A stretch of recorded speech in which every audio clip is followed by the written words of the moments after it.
बड़ो अच्छे लगते मोर रंग के जवान। अब दिन में सोए रहे, अब का पता है कि परीक्षित कहाँ चल रही थी कथा। ये तो ऐसे मान ले जैसे क्या कह दे अब है। बोले गोविंद भगवान की। आप लोग ध्यान देना, राजन परीक्षित ने प्रश्न कर दिया, प्रभु देखो एक बालक और बिना शरीर धारण किए तो माताओं का बालक कैसे हुआ, ये बात हमारी समझ में नहीं आई। श्री सुखदेव जी कहते हैं राजन ध्यान देना, ये कथा तुम्हारे ऐसे समझ में नहीं आएगी। बोले प्रभु कैसे समझ में आएगी। श्री सुखदेव जी कहते हैं राजन ध्यान देना, एक मथुरा के बड़े यशस्वी राजा हुए जिनका नाम है उग्रसेन। उग्रसेन का तो सभी लोगों ने नाम सुना होगा। प्रमाण तो ये मिलता है कि बड़े अच्छे विचारों के राजा हुए हैं उग्रसेन। इन्हीं उग्रसेन महाराज की पत्नी है जिसका नाम है पवन रेखा, दूसरा इसका नाम है पद्मावती।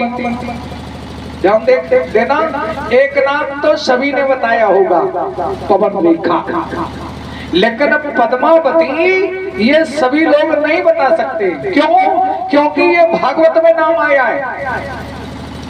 और पद्मावती जो थी, जो पवन रेखा थी, इससे प्रमाण तो ये मिलता है कि 14 संतानें हुई। 14 आपने देखा होगा, वक्ता लोग ये कहते कि नहीं, जो पवन रेखा थी इससे एक बालक हुआ है जिसका नाम है कंस।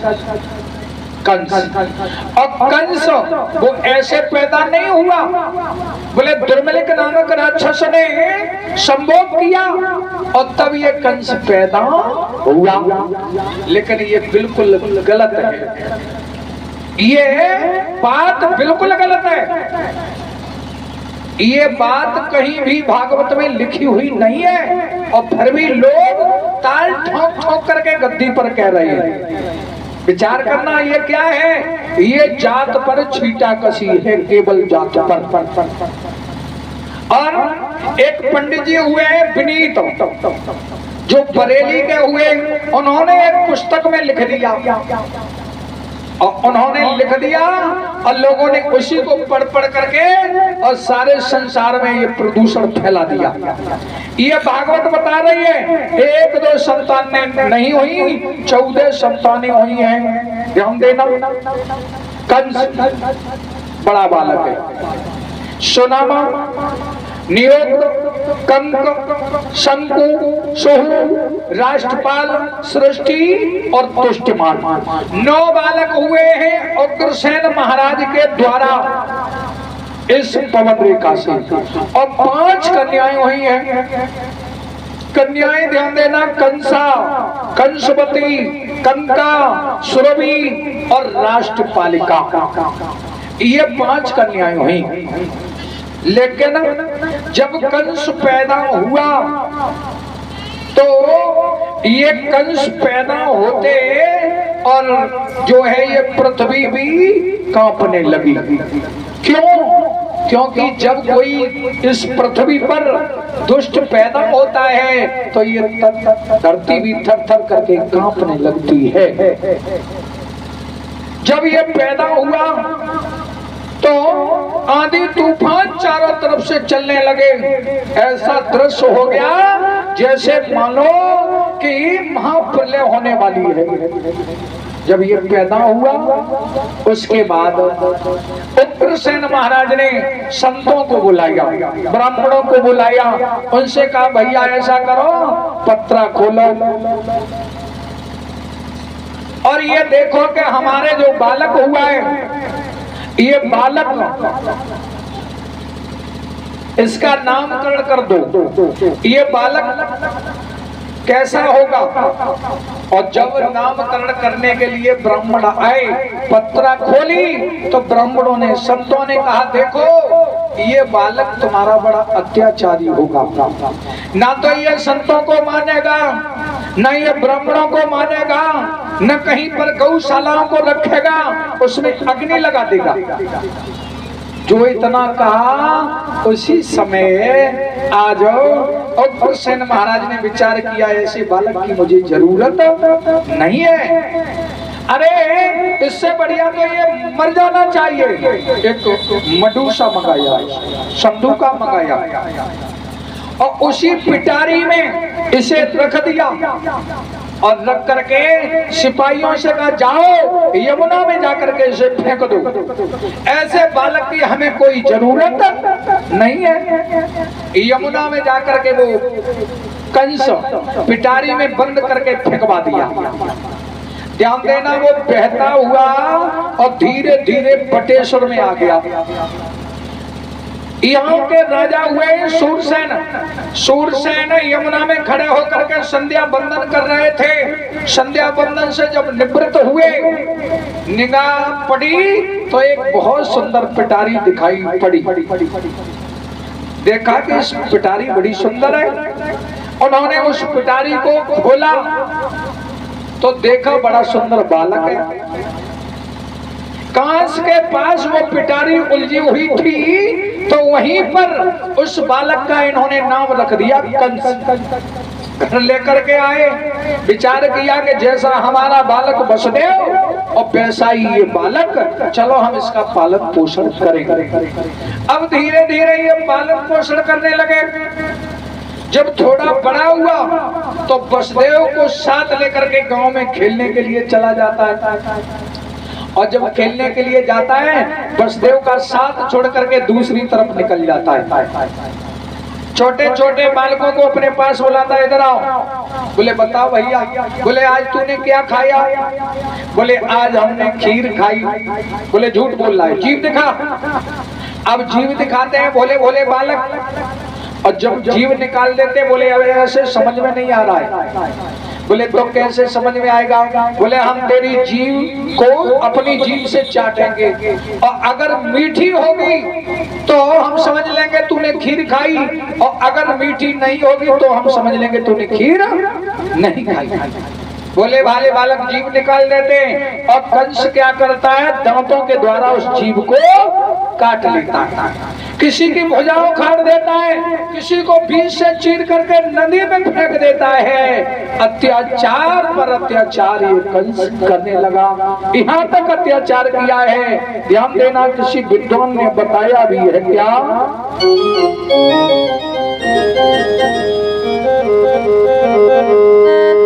कि बचपन में बच्चों के जमने और कितने ही बच्चे मारे।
बचपन से ही अत्याचार करने लगा। बाबा नारद ने देखा कहीं ये अत्याचार कर रहा है बटेश्वर में और भगवान का अवतार होना है मथुरा में। अब हमें बीड़ा उठाना चाहिए, मुझे भी कुछ करना चाहिए। वही बाबा नारद ने बीड़ा उठाया और बीड़ा लेकर के बाबा नारद चले।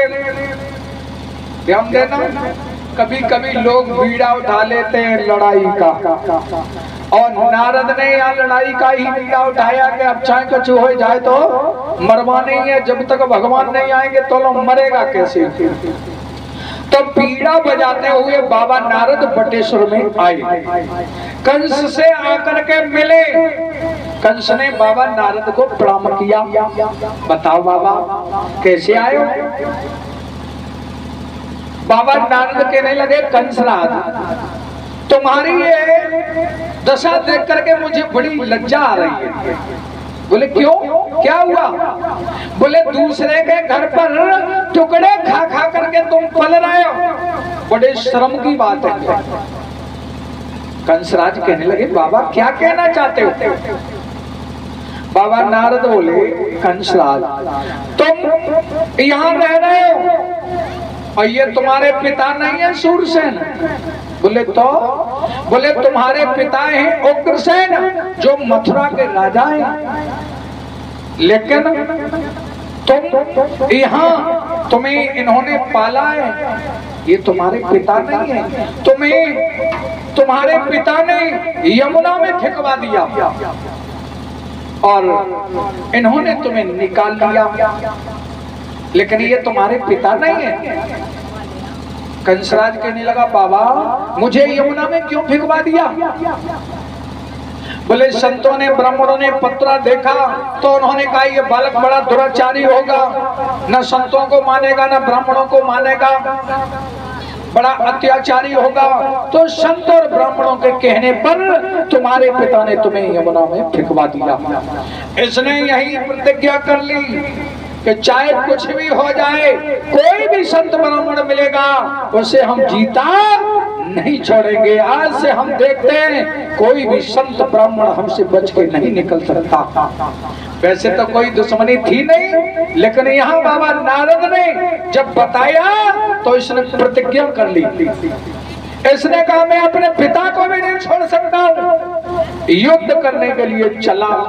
दिमाग में झटका लगा, कहीं ऐसा ना हो कि हमसे सबल हो हमारे पिता, कहीं मुझे मरवा न दें। तो इसलिए ऐसे नहीं चलेंगे, कुछ सिद्धियां भी होनी चाहिए।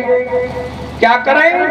आज यही कंसराज जंगल में जाता है और जंगल में जाकर के ये तपस्या करने लगा भगवान शंकर की।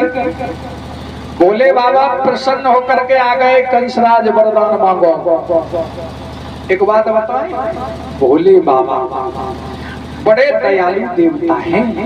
भोले भाले, पहले भोले और बाद में बाले हुए हैं। कोई नहीं है ज्यादा क्रोधी। ध्यान देना, इतने दयावान हैं। मैंने तो यहाँ तक प्रमाण पाया है कि भोले बाबा जैसा दुनिया में कोई दानी देवता नहीं है। एक बार की बात रहे, ऐसे ही गाँव मान ले सुबानाईपुर जैसो, तो एक चोर आओ चोरी करने के लिए। अब पूरी रात वो गांव में घूमता रहा चोरी के लिए, लेकिन अब कोई तो लाठी खटकाए दे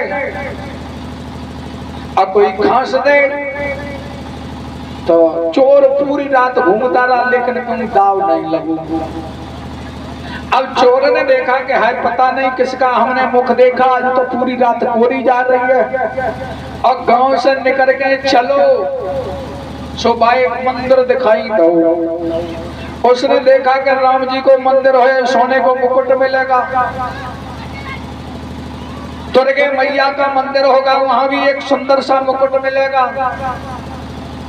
और तब तक का भाव कि वो मंदिर के पास पहुंचो, और जो मंदिर के पास पहुंचो न तो राम जी को मंदिर, न दुर्गे मैया को, न श्याम को मंदिर, सो भोले बाबा को। अब उसने विचार करो मंदिरों मिलो सो भोले बाबा को, इन पे का धरो जो तो खुद ही भूत मसानन में रहते हैं। अब चोरी की यहाँ भी क्या करें, चोरी यहाँ भी नहीं कर सकते।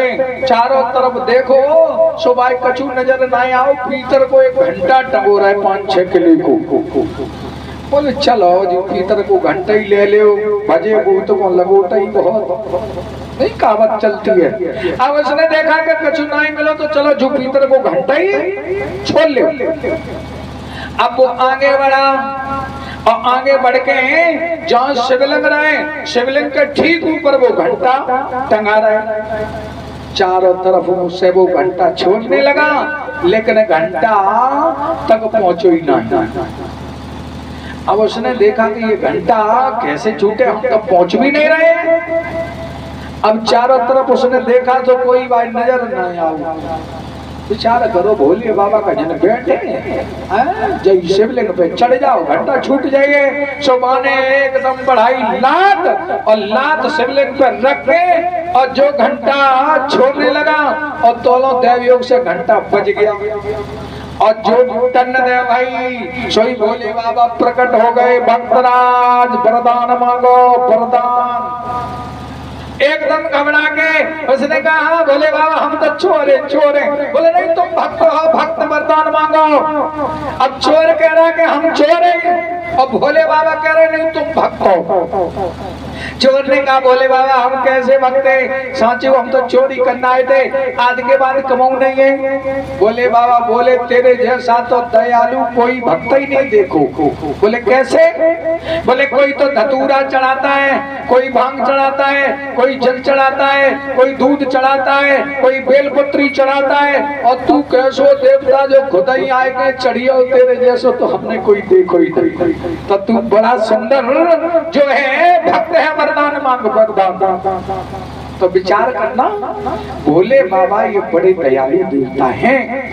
आज भोले बाबा आ गए, कंसराज वरदान मांगो। कंसराज वरदानों को मांगने लगा। आज भोले बाबा ने भूर भूर वरदान दिए। इसके उपरांत वरदान देकर के अंतर ध्यान हो गए। कंसराज चला, अब देखता हूं मैं अपने पिता को। चला तो आप लोग ध्यान देना, सबसे पहले अगासुर मिला, युद्ध किया। बोले ये बताओ मरना चाहते हो?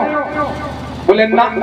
बोले तो आज से हमारे संगे रहियो, जो हम कहेंगे वही करोगे। बोले ठीक है। अगासुर से युद्ध किया, परास्त किया, अपनी सेना में सम्मिलित किया। बकासुर, व्योमासुर, अस्कासुर, केशी, धनुकासुर बड़े बड़े दैत्यों को पराजित किया और बंदी बना लेता है, अपनी सेना में सम्मिलित कर लेता है एक टोली बना करके। और ये मथुरा मंडल में आ गया। पूरे मथुरा मंडल में आकर के इसने ढिढोरा पिटवा दिया। आज के बाद कोई भी पूजा पाठ, यज्ञ हवन नहीं करेगा। अरे जो यज्ञ में घी जलाया जाता है उस घी को सभी लोग पान करें तो शरीर में ताकत होगी, व्यर्थ में घी को न जलाएं। आज सभी मथुरा में आकर के इसने ढिढोरा पिटवा दिया। उग्रसेन महाराज के सामने जब ये पहुंचा तो उग्रसेन महाराज ने देखा कि आज देखो ये जवान होकर के आया है, अब हम क्या करें। ये पृथ्वी भी थर थर करके कांपने लगी। श्री सुखदेव जी कहते हैं राजन, जो ये पृथ्वी है, पृथ्वी भी था थर थर करके कांपने लगी। और देवता और पृथ्वी ये सभी भगवान से जाकर के पुकार लगाते हैं और कहते प्रभु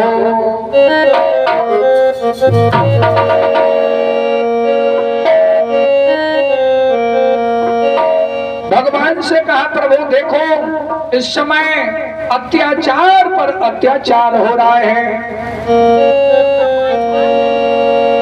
कि इस पावन आरे महीपति पर और जब जब निश्चर बढ़े जाते हैं, निश्चर बढ़े जाते हैं।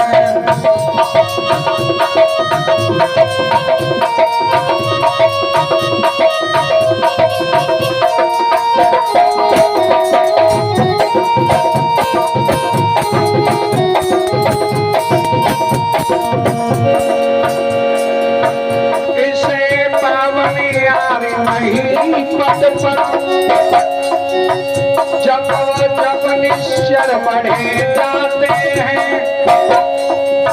तब तब वही भारे हटाने को भगवान आते हैं।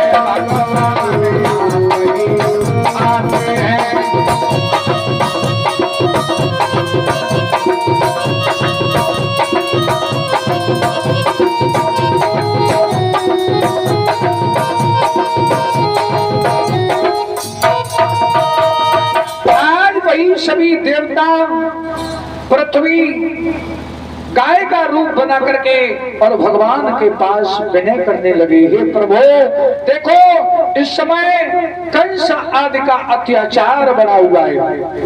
भगवान ने कहा चिंता मत करो, तुम सभी लोग जाओ और जाकर के अवतार को धारण करो कि तुम भी जाओ भूमि पर धरो याद भी रूप, आऊंगा यदुवंश में शोभन कर यादव भूप।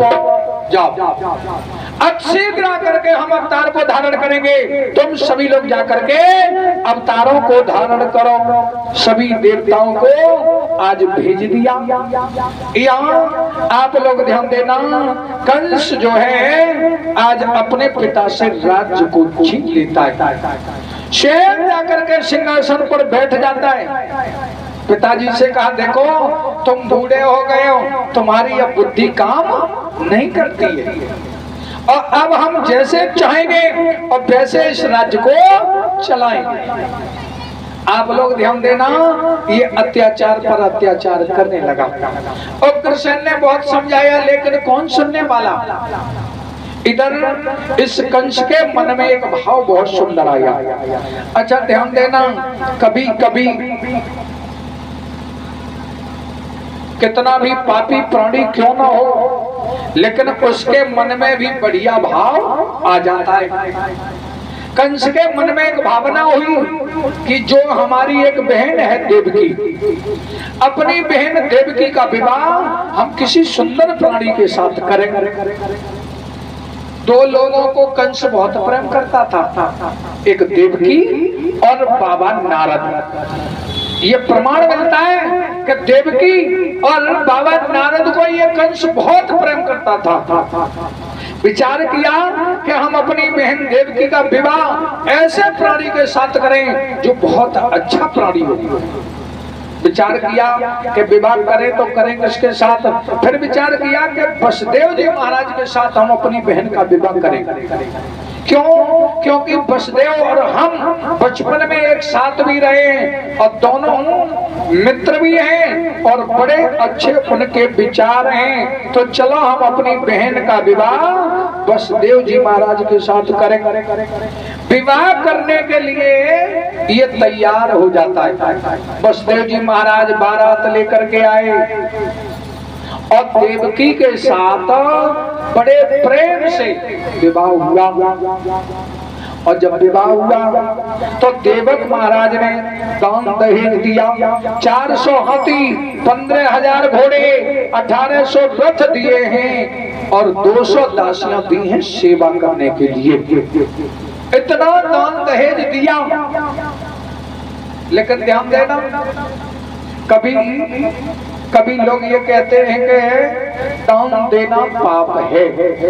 एक बाबू दर्शन सिंह हुए थे, उन्होंने पंचसूती कार्यक्रम चलाया था कि दहेज लेना पाप है।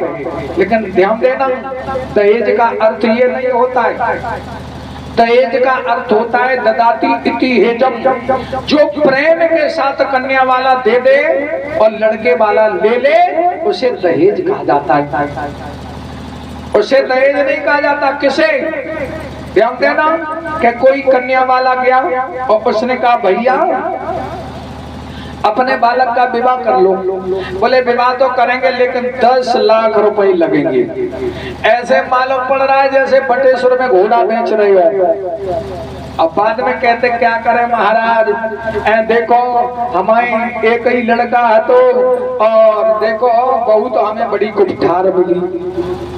अब पहले ही तुमने लड़का की कीमत 10 लाख ले ली और फिर आप विचार करो कि वो कन्या तुम्हें रोटी देगी? नहीं देगी। इसलिए दहेज का अर्थ होता है ददाती इति हेजम, जो श्रद्धा के साथ, जो प्रेम के साथ दिया जाता है उसे दहेज कहा जाता है। यहाँ बड़े प्रेम के साथ विवाह हुआ, खूब दान दहेज दिया।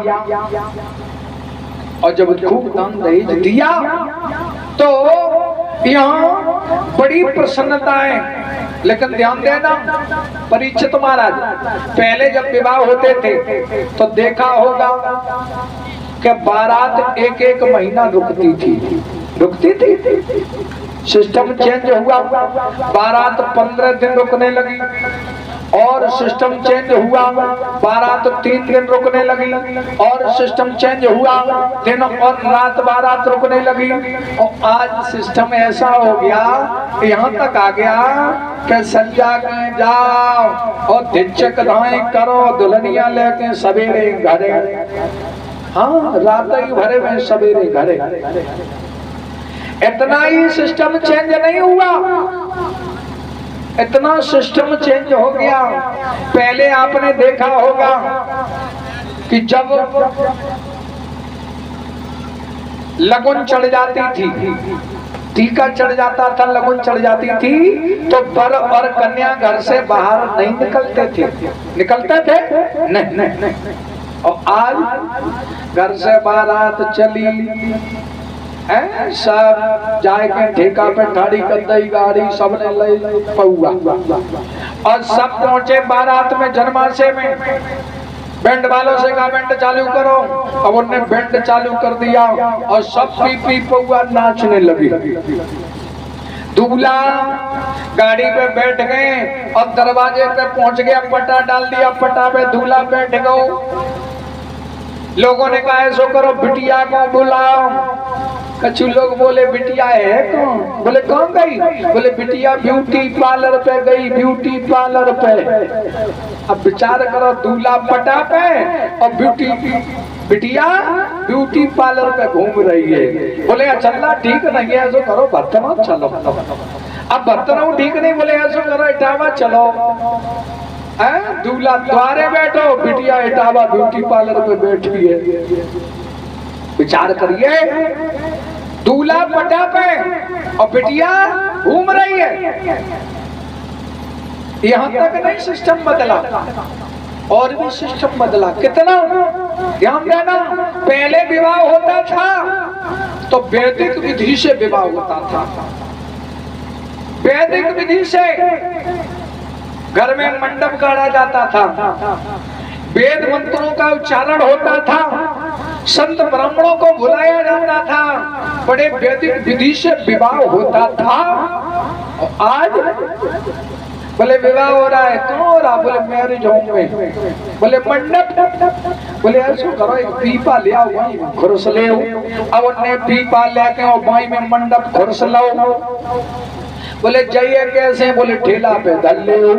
अब उन्हें ठेला पे वो मंडप धल लो और ठेला पे रख के मंडप, बोले ले चलो वही मैरिज होम में।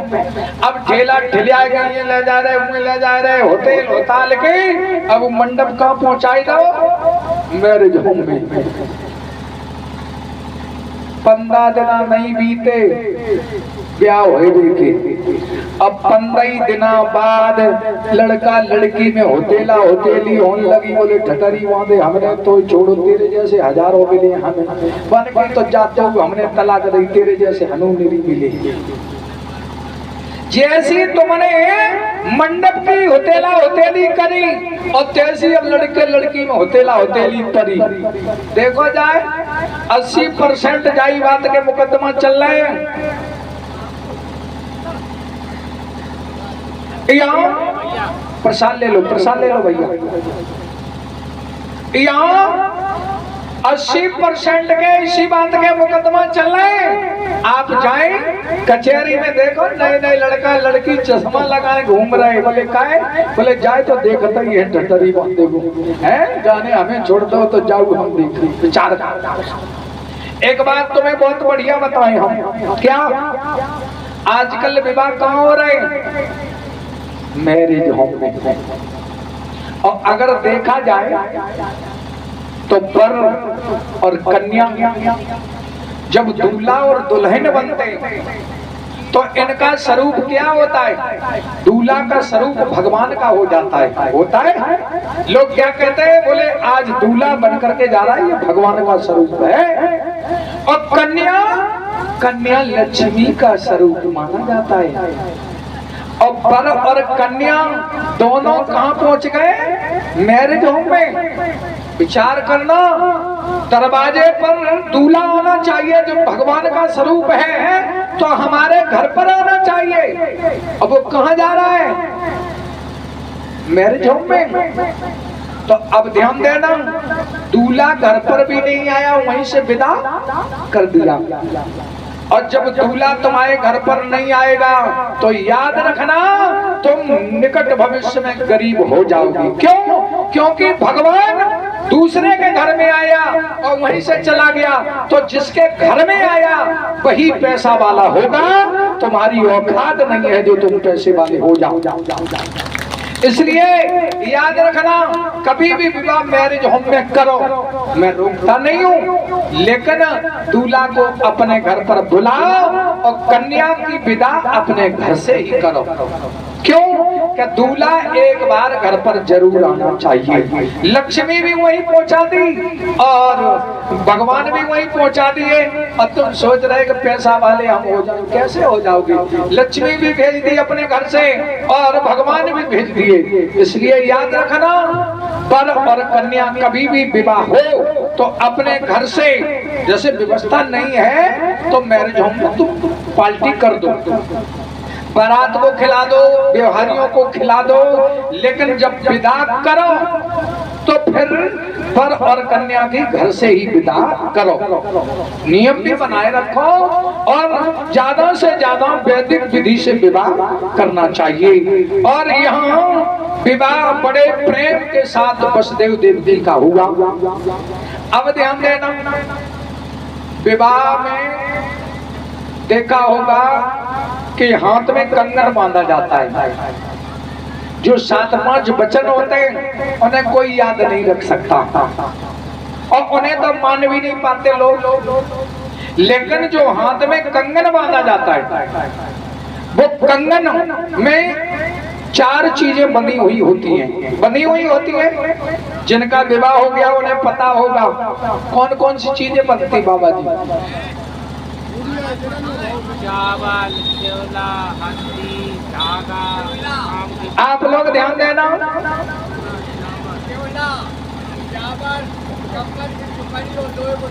हाँ देखो इन्हें पता है बाबा को। आजकल पूछो तो लोग भूल जाते। ध्यान देना, 4 चीजें उसमें बांधी जाती हैं।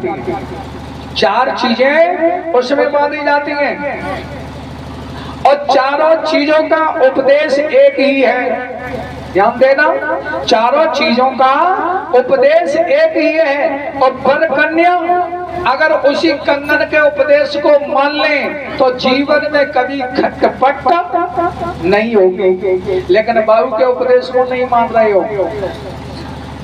कंगन में देखो, एक आम का पत्ता बांधा जाता है, कंबल का टुकड़ा बांधा जाता है। कंबल कहीं कहीं ऊन बांध देते, कहीं ऊन बांध देते, कहीं चावल बांध देते, तो कहीं भूसी बांध देते।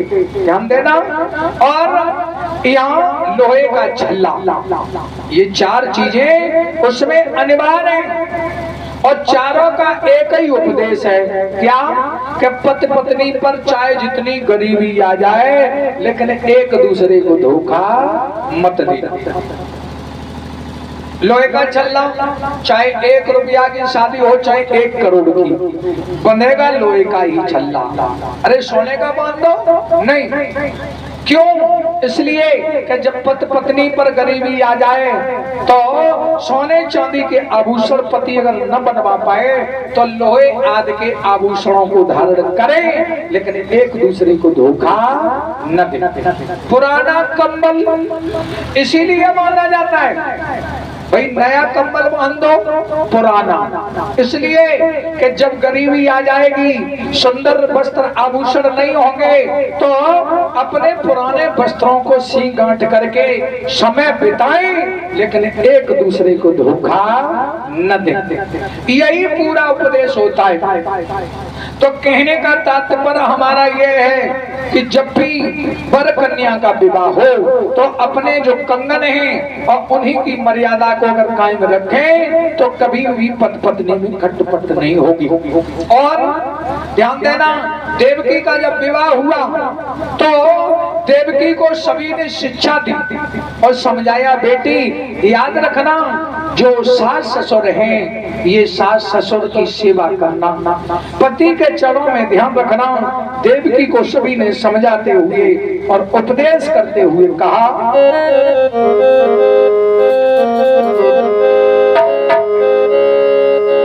कि कुल की परंपरा मर्यादे निभाए जइयो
सास ससुर की करियो, पति चरणों में सिर धरियो शिवा।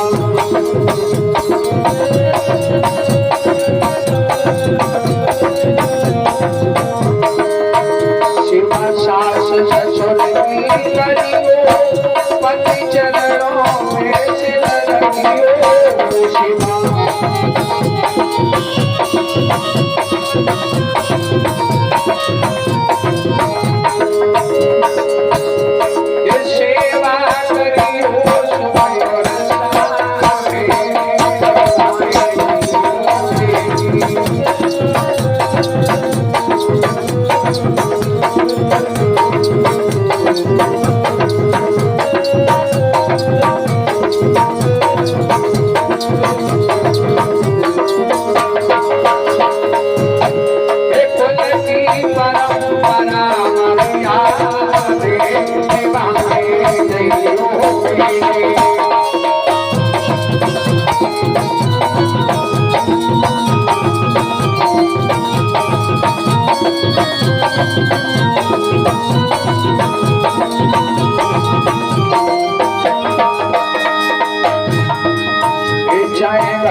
आए गरीबी चाहे पद पे लगे फकीरी,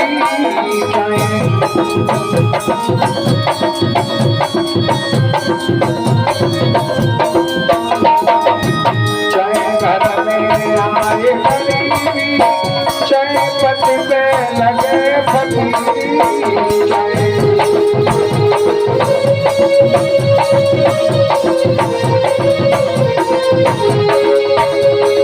अरे नहीं छोड़ियो उनको साथे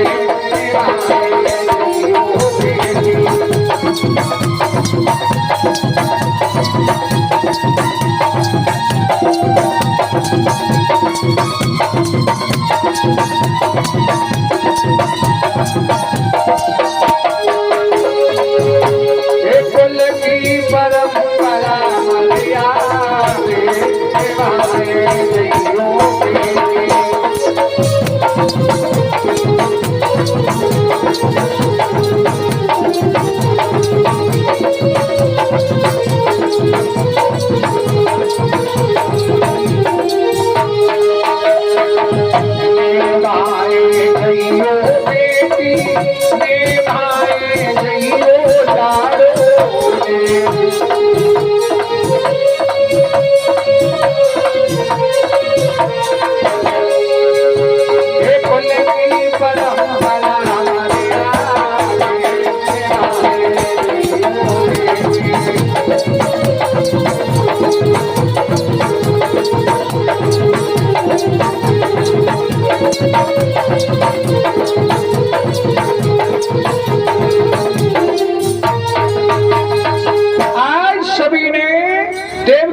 समझाया और कहा बेटी एक ध्यान रखना, जो सास ससुर हैं इन सास ससुर की सेवा करना और पति के चरणों में ध्यान रखना, पति से बड़ा दुनिया में कोई भी परमेश्वर नहीं है।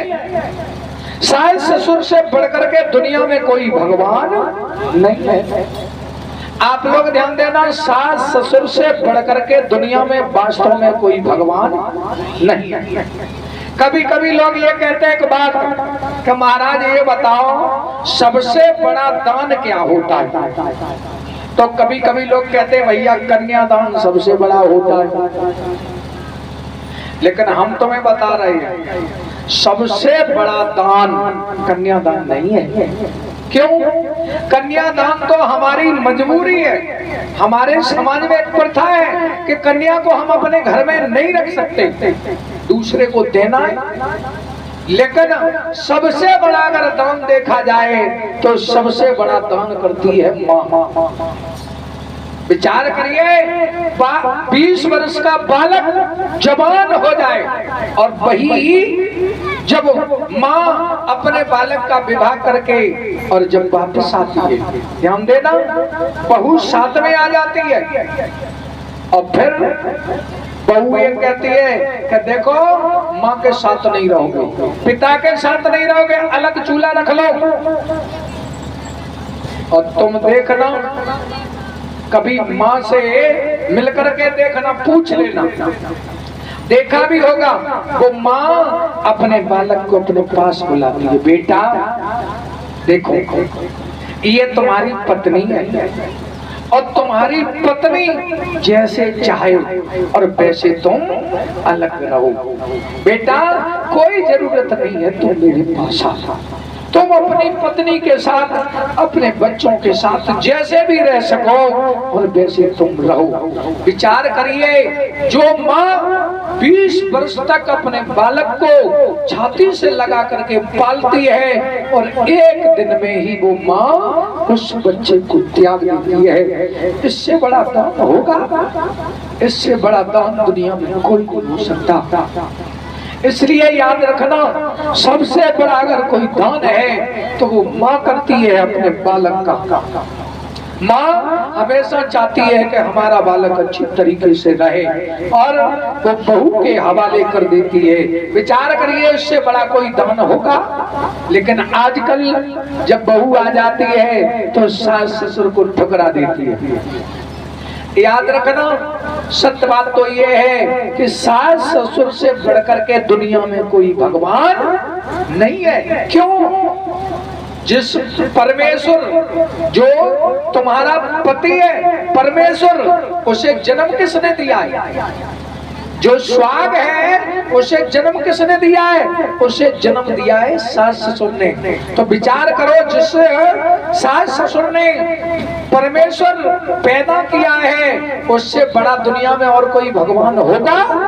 नहीं होगा। इसलिए इन बहुओं को भी चाहिए कि सास ससुर की सेवा करो, पति के चरणों का ध्यान करो।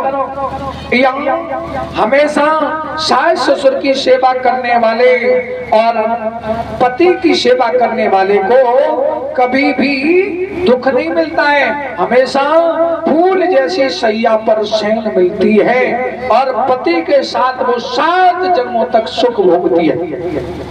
यहाँ देवकी को सभी ने समझाया, लेकिन ये सीखें पहले की थी। आज की सीख क्या है बता दे? आज की सीख ये है बेटी, एक याद रखना, मैंने देख करके तुम्हारा विवाह किया है, तुम्हारा विवाह मैंने बड़े देख करके किया है और तुम बिल्कुल भी मत दबना। 3 भाई हैं, बालक और 4 कमरे, एक डुकरा डुकरिया दे दियो है। और तुम जाओ और सब कुछ हम साथ में दे रहे, अगर जराऊ से कोई वोट चलाए दे तो अपनो चूल्हो अलग रख लियो, एक कमरा तुम्हारे हिस्सा में पड़ी है, और अगर कोई परेशानी हो तो तुम केवल फोन कर दियो। 5-7 भैया हैं सो भेज दिए, सो धमाधम कुटाई कर दी और तुम्हें अलग कर दिए। चिंता ही न करो। ये आज की सीख है, लेकिन ये पहले की सीख नहीं थी। सही बात तो ये है कि आज जो सीख है ये सीख नहीं देनी चाहिए। एक बार की बात है, इसी कथा को हम कह रहे थे। एक मैया बोली, महाराज क्या करें, हमें जो बहू मिली है बड़ी कुबठार है। जब हमने कथा कही तो जब गए हम कमरा पर, वो मेहताई मेरे पास में रहती थी, वो मेहताई आ गई। अब मेहताई बोली, महाराज हमारे एक ही लड़का, और हमारी इच्छा तो चाहती कि सीता जैसी बहू हमें मिल जाए, सीता जैसी हमें बहू मिल जाए, लेकिन क्या करें महाराज, बहू तो इतनी खराब मिली, बहू तो इतनी खराब मिली, बनाई कुबठार है। हम नहीं बोले। मैंने कहा होगा, हमें क्या लेना देना। दूसरा दिन हुआ, हमें स्नान बनाने के लिए गए और वो मेहताई फिर आ गई। बोले महाराज, मैंने कहा बताओ मैया। बोले मेरे एक ही लड़का, और हम तो सोचते कि हमें सीता जैसी बहू मिल जाए, और बहू तो हमें बहुत ही खराब मिली, बनाए कुबठार बहू मिली। अब नहीं मेरो मन मानो। हमने 2-3 दिन देखा तो मैंने कहा मैया, सीता जैसी बहू पाए के लिए पहले तुम्हें कौशल्या बनना पड़ेगा, और हम देख रहे, तुम तो बनाई मंथरा बनी धरी 3-4 दिन से देख रहे हो, हैं? सवेरे से शाम हो बहू से लड़ते हो और सीता जैसी बहू पाने के लिए घूम रही हो। तो कहने का तात्पर्य हमारा ये भी है क्या कि इन सासों को भी चाहिए कि बहू चाहे किसी की हो, जो घर में आती है कन्या जैसी तुम्हारी और वैसे ही वो भी कन्या, जो तुम सुख चाहती थी और वही सुख तुम अगर उस बहू को दे दो तो सास बहू में कतई झगड़ा नहीं होगा। इसलिए दोनों हाथ से ताली बजती है। मेरा कहने का आशय ये है कि जो भी बहुएं हैं, जो भी सासें हैं, बड़े प्रेम से समय को बिताएं। आज देवकी को सभी ने समझाया, और जो कंसराज है घोड़े को मंगा लेता है, विदा करने के लिए कंसराज चला, और इसने वसुदेव देवकी को आज रथ में बिठा लिया और स्वयं विदा करने के लिए जब चला तो उसी समय आकाशवाणी हुई।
इतने आनंद के साथ विदा कर रहा है, इसी का 8वां गर्भ होगा जो तुझे राजवंश से खींचेगा और तुझे मारेगा।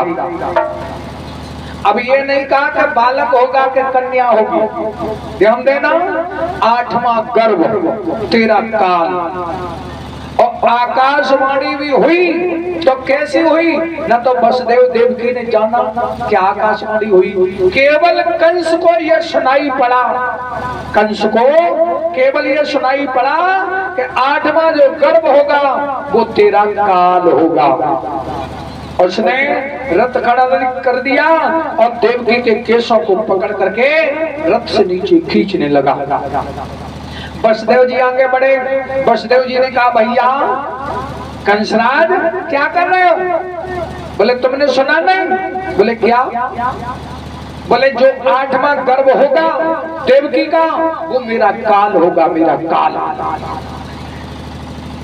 उसी समय वसुदेव जी महाराज कहने लगे, भैया मैंने तो सुना नहीं, लेकिन तुम कह रहे हो तो मैं मानता हूं। 8वां बालक तुम्हारा काल होगा तो इससे पहले 7 बच्चे देवकी से और होंगे, और तुम क्या करोगे? बोले हम इसे मारेंगे, न रहेगा बांस और न बजेगी बांसुरी। वसुदेव जी महाराज ने हाथ जोड़े, भैया मैं जीवन में कभी झूठ नहीं बोला, लेकिन आज मैं तुमसे कह रहा हूं कि देवकी को अगर तुमने मार दिया तो मेरे वंश का उच्छेदन हो जाएगा। इसलिए भैया देखो तुम इसे छोड़ दो, क्योंकि देवकी से 8 बच्चे होंगे तो उससे पहले 7 बच्चे और होंगे। 8वें नंबर पर तुम्हारा काल आएगा और प्रत्येक बच्चा हम देवकी का तुम्हें दिखा देंगे। जो तुम्हें समझ में आए कि ये काल है उसी को तुम मार देना। और भैया अगर तुमने देवकी को मार दिया तो लोग क्या कहेंगे, वो कंस कितना बड़ा बलशाली, वो एक कन्या को मार दिया। और फिर भैया ये तुम्हारी बहन भी है, इसलिए गाय और कन्या पर कभी वीर लोग हाथ नहीं उठाते। कंसराज के समझ में आ गया। कंसराज ने कहा तो ठीक है, याद रखना देवकी से जो भी बच्चे हो वो तुम मुझे दिखाते जाना। बोले ठीक है। आज भाई देवकी को वसुदेव को कंसराज छोड़ देता है, विदा कर देता है। वसुदेव देवकी बटेश्वर में आ जाते हैं। यहाँ वसुदेव देवकी से जो है पहला बालक पैदा हुआ। ध्यान देना, जब पहला बालक पैदा हुआ तो वसुदेव जी महाराज ने देवकी से वो पहला बालक ले लिया। पहला बालक लेकर के और वसुदेव जी महाराज कंस के दरबार में आए। कंस राज को आकर के वो पहला बालक दिया और कहा देखो ये देवकी का पहला बालक है। कंसराज ने वो पहला बालक देखा, हाथ में लिया, विचार किया ये मांस का लोथड़ा, ये कितना भी बड़ा बलशाली हो जाए ये हमें कभी मार नहीं सकता, जाओ इसे ले जाओ। वही वसुदेव जी महाराज को बालक दे दिया, जाओ इसे नहीं मारना, 8वें नंबर पर जो हो उसे लेकर के आना। वसुदेव जी महाराज लेकर के आए और देवकी की झोली में आकर के वो बालक डाल दिया। देवकी बड़ा प्रसन्न है। देवकी कह रही है देखो मेरे भैया की भी उम्र, देखो मेरी भी उम्र मेरे भैया को लग जाए, मेरा भैया जुग जुग जिए, आज आशीर्वाद दे रही है। बाबा नारद ने देखा कि कंस के हृदय में दया आने लगी और अगर ऐसे ही बालक देवकी के छोड़ता गया तो यह निश्चित है कि भगवान का अवतार नहीं होगा, अब मुझे कुछ करना होगा। बाबा नारद ने उठाओ बीड़ा और बाबा नारद चले।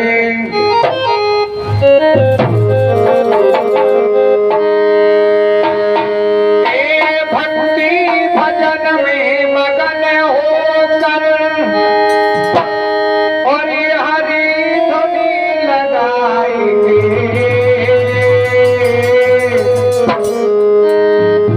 और नारद जी मथुरा आए हैं और बीड़ा बजाएंगे।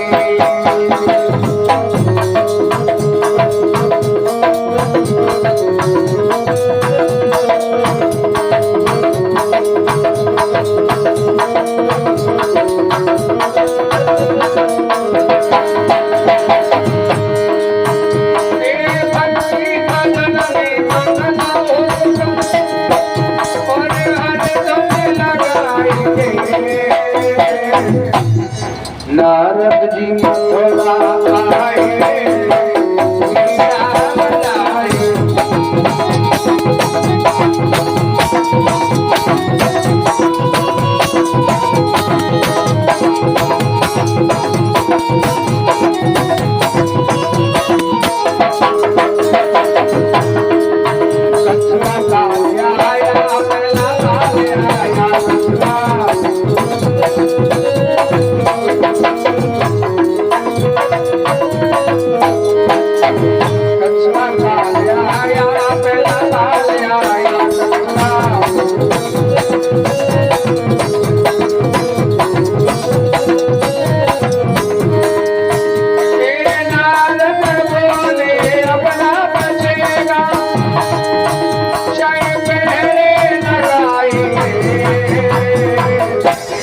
नारद जी मथुरा आए, हीरा लाएंगे।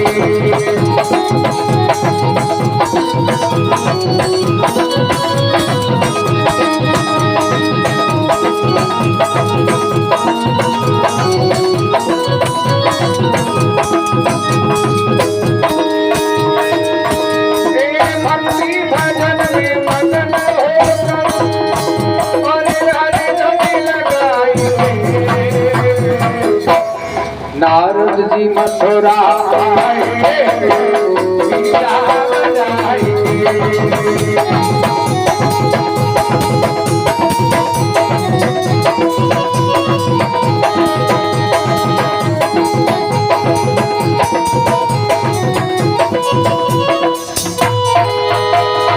आज वही नारद जी बीड़ा बजाते हुए और कंस राज के पास आए।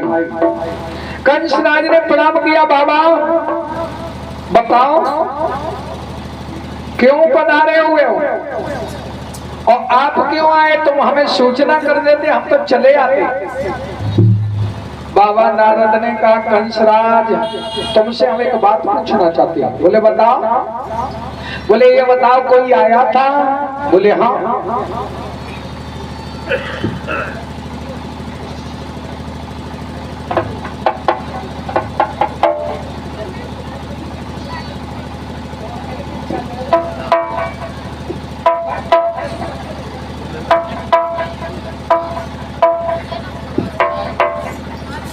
बोले गोविंद भगवान की।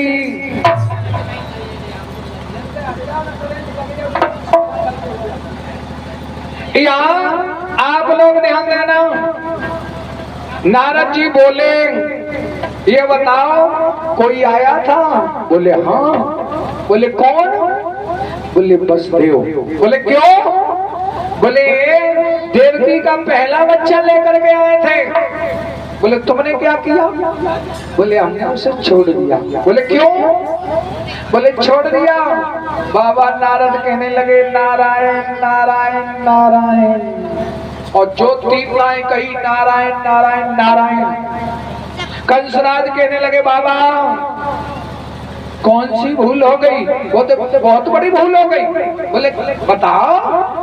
बोले मैंने समझ लिया कि जौन प्राणी ज्यादा होशियार होता है वो ज्यादा बेवकूफ भी होता है। बोले कैसा? तो आप लोग ध्यान देना। वो बाबा नारद समझाते हुए बोले कंसराज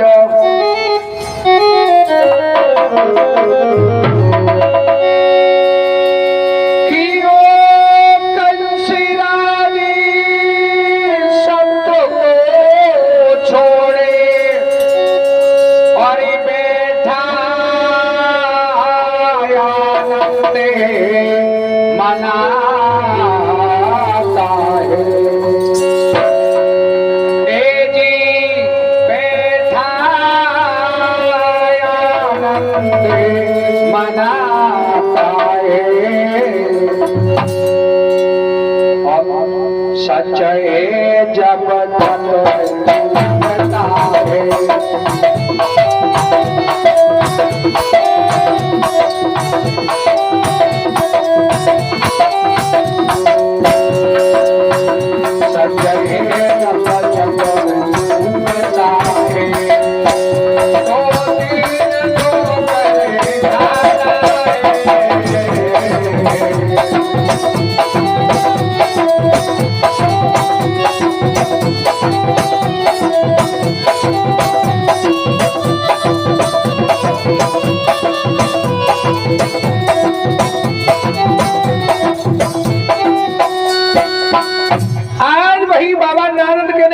कंसराज जोन प्राणी ज्यादा होशियार होता है वो प्राणी ज्यादा बेवकूफ भी होता है।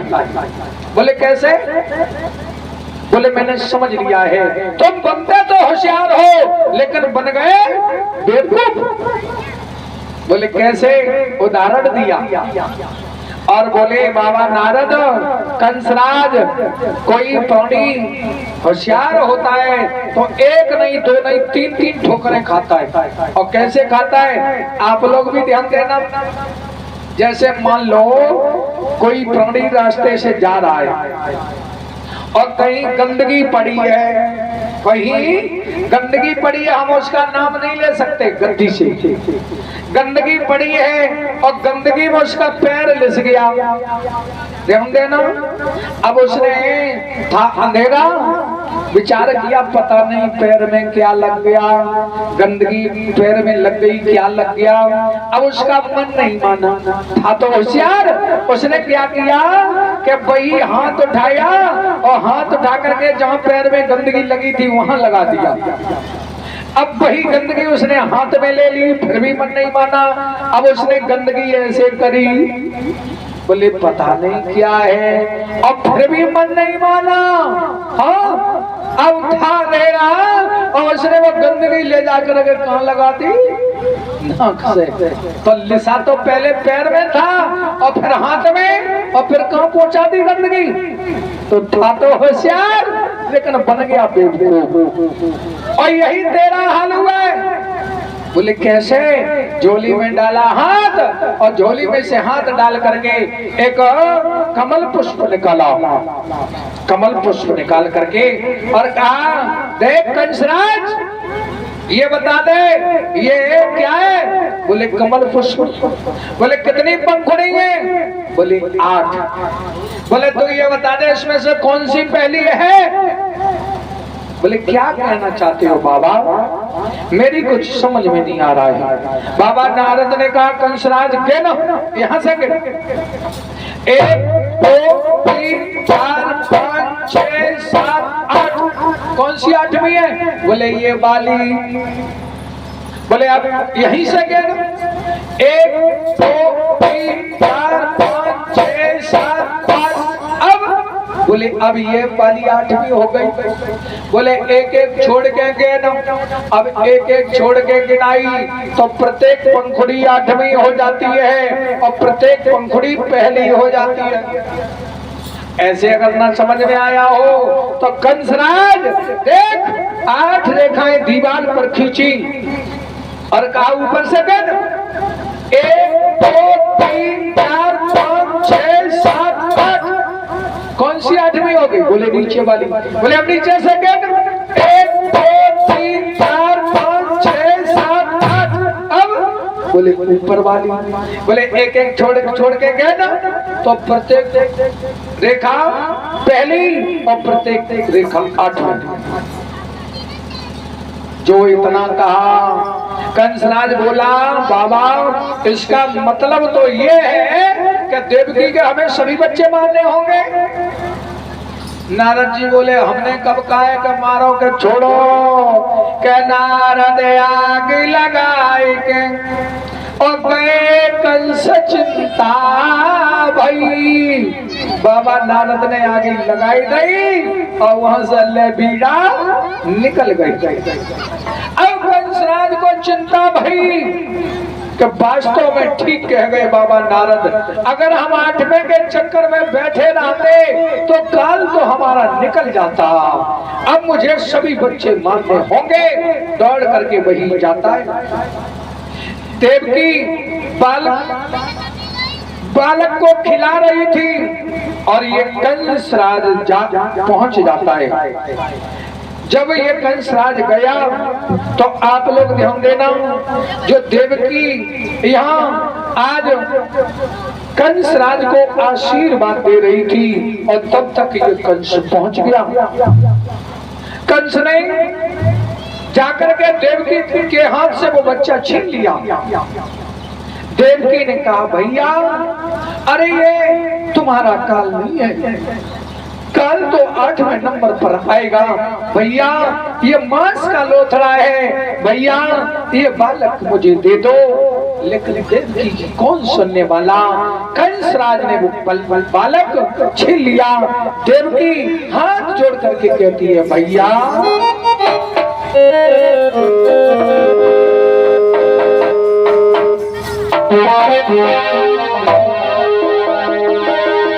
कि न मारो भाई सो शिष्य को, और मेरे ने नकारा है।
आज वही देवकी फूट फूट करके रोने लगी, भैया अरे ये बालक तुम्हारा काल नहीं हो सकता, इसे छोड़ दो, इसे छोड़ दो। कहाँ सुनने वाला था वो कंस। कंस ने उस बालक को लिया और लेकर के चट्टान पर पटक दिया, पहले बच्चे को मार दिया। श्री सुखदेव जी कहते हैं राजन, पहले बालक को जब मारा, कंस लौट करके वापस आया,